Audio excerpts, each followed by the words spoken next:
ஸ்ரீமதே ராமானுஜாய நமஹ. ஸ்ரீமதே கோதாயை நமஹ. அடியேன் தாசன். இந்த குரூப்பில் இருக்க எல்லாருக்கும் நமஸ்காரம். மிக விசேஷமான ஒரு யாத்திரை போகிறோம். இதை டூருன்னு சொல்லப்படாது, யாத்திரைன்னு தான் சொல்லணும். ஒரு உன்னதமான தீர்த்த யாத்திரை. பல தீர்த்த யாத்திரைகள் உண்டு. பல நதிகளையும் பலவிதமான தீர்த்தங்களையும் சேவிக்கிறது தீர்த்த யாத்திரை. இந்த யாத்திரையை துவாரகா யாத்திரை அப்படின்னு சொல்லுவாள். இந்த துவாரகா யாத்திரைனா என்ன அப்படின்னா, கிருஷ்ணர் சம்பந்தப்பட்ட ஸ்தலங்கள், கிருஷ்ணரே அவருக்காக உருவாக்கிய ஸ்தலம் துவாரகா. இந்த துவாரகா 108 திவ்ய தேசங்களிலே ஒரு திவ்ய தேசம்.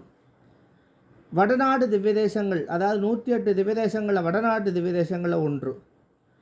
இன்னொரு விசேஷம் என்னன்னா, பல திவ்ய தேசங்கள் ஒரே ஊரில் 11 திவ்ய தேசம், 12 திவ்ய தேசம், 21 திவ்ய தேசம்லாம் உண்டு. ஒரே கோவிலுக்குள்ளே 4 திவ்ய தேசம்லாம் உண்டு. காஞ்சிபுரத்தில் போனீங்கன்னா உலகளந்த பெருமாள் கோவிலில் ஒரே திவ்ய தேசத்து கோயிலுக்குள்ளேயே 4 திவ்ய தேசங்கள்லாம் உண்டு. ஆனால் இந்த துவாரகா திவ்ய தேசம் மிக விசேஷமானது. என்னென்னா, 9 சேத்திரங்களை சேவிச்சா தான் இந்த ஒரு திவ்ய தேசம் பூர்த்தியாகிறது. 9 விதமான சேத்திரங்களை, 9 துவாரகைகளை நம்ம சேவிச்சாதான் இந்த திவ்ய தேசம் பூர்த்தியாகிறது. ஆக வெறும் அதாவது கோமதி துவாரகைன்னு சொல்லக்கூடிய அந்த துவாரகைக்கு மட்டும் போய் சேவிச்சா இது பூர்த்தி ஆகாது. நம்ம இருக்கிற இடம், அதாவது சென்னையில் இருந்து நவத்வாரகையும் சேவிச்சுட்டு ரிட்டர்ன் வர்றதுக்கு 2775 கிலோமீட்டர் ஆறுதான். இந்த 2775 கிலோமீட்டர் பயணம் பண்ணினா தான் இந்த 9 திவ்ய தேசங்களை சேவிக்க முடியும். இந்த 9 திவ்ய தேசங்களும் சேவிச்சா ஒரு திவ்ய தேச கணக்கு. இங்கெல்லாம் பகவான் தன்னுடைய லீலா வினோதங்கள் எல்லாம் பண்ணினாரோ அந்த இடம் துவாரகா அப்படின்னு பெயர் கொண்டு விளங்குறது. இது நவத்வாரகை. முதல்ல மூலத்வாரகா, டாகூர் துவாரகா, கோமதி துவாரகா, ருக்மிணி துவாரகா, சுதாமா துவாரகா, அடுத்து பேட் துவாரகா. இந்த பேட் துவாரகான்னு தான் கிருஷ்ணர் உருவாக்க கடலுக்கு நடுவில், பேட் அப்படின்னா தீவுன்னு அர்த்தம். அதை பற்றி ஒவ்வொரு துவாரையை பற்றி அடுத்தடுத்து சொல்கிறேன். பேட் துவாரகா, அடுத்து ஸ்ரீநாத் துவாரகா, நாத துவாரகா, காங்க்ரோலி துவாரகான்னு 9 துவாரகைகள். இந்த 9 துவாரகைகளும் நம்ம சேவிக்க போகிறோம். மிக உன்னதமான பாக்கியம் நமக்கெல்லாம். இந்த பாக்கியத்தை பெருமாள் கொடுத்துருக்காரு அப்படின்னா பெருமாளுக்கு முதல்ல நன்றி சொல்லணும். நல்ல உடல் ஆரோக்கியத்தை கொடுத்து இந்த யாத்திரையை பூர்த்தி பண்ணி வைக்கணும்னு சொல்லி பகவானிடத்தில் பிரார்த்தனை பண்ணுவோம். யாருக்கெல்லாம் கொடுப்பனை இருக்கோ நமக்கு தெரியாது. நமக்கு இந்த பாக்கியத்தை அந்த பெருமாள் ஸ்ரீ கிருஷ்ண பரமாத்மா கொடுத்துருக்கார்.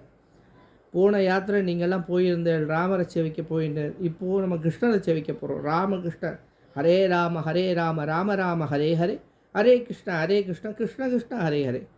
கிருஷ்ணருடைய லீலா வினோதங்கள் நிறைந்த ஒரு உன்னதமான சேத்திரம். அது மட்டும் இல்லாது 7 முக்தி தரக்கூடிய ஸ்தலங்கள் இந்தியாவில் உண்டு. மதுரா, மாயா, காஞ்சி, துவாரகா, அயோத்தியா அப்படின்னு 7 முக்தி தரக்கூடிய ஸ்தலங்கள். மதுரா கிருஷ்ணர் பிறந்தது. மாயா அதாவது நம்ம இமயமலை பக்கத்தில் இருக்கக்கூடிய ஹரித்வார் மாயா. அவந்திகா உஜ்ஜயினி, அதுதான் அவந்திகா. மதுரா, மாயா, அவந்திகா, காசி, காஞ்சி. காஞ்சின்றது நம்ம காஞ்சிபுரம். துவாரகா, அயோத்தியா. 7 முக்தி தலங்கள். இதுலேயும் ஒன்றாக விளங்கக்கூடியது இந்த துவாரகா. இந்த துவாரகா யாத்திரை போனோம்னா ஒரு திவ்யதேசம் பூர்த்தியாகிறது. 7 முக்தி தலங்களில் ஒரு தலமானது நமக்கு பூர்த்தியாகிறது. 14 தீர்த்தம், கங்கா, யமுனா, சரஸ்வதி, கோதாவரி, நர்மதா, சிந்து, காவேரி, சரையு, பிரம்மபுத்திரா, கோமதி அப்படின்னு சொல்லக்கூடிய 11 வகையான தீர்த்தங்கள் ஒன்றான கோமதி தீர்த்தம் 6. அந்த கோமதி ஆறு கடலில் கடக்கக்கூடிய அந்த இடம்தான் துவாரகா, கோமதி துவாரகான்னு. அங்கே தான் இப்போ கிருஷ்ணர் இங்கே பிரபல்யம் பண்ணின்னு இருக்கார். அப்பேற்பட்ட ஸ்தலத்தை நம்மெல்லாம் சேவிக்க போகிறோம். பகவானுடைய அருளால் சேவிக்க போகிறோம். உன்னதமான ஒரு சேத்திரம் துவாரகா சேத்திரம். இந்த யாத்திரையை மனப்பூர்வமாக மனம் லயிச்சு நம்ம இந்த யாத்திரையை தொடர்ந்து அடுத்தடுத்து இந்த யாத்திரை எப்படிலாம் போகப்படுதுன்றதை அடுத்தடுத்த காணொளியில் சொல்கிறேன். ஒவ்வொரு காணொளியும் தவறாது எல்லாரும் பாருங்கோ. அந்த கிருஷ்ண பரமாத்மாவுடைய கிருபை நமக்கு எல்லாருக்கும் கிடைக்கட்டும். அடியேன் ராமானுஜதாசன்.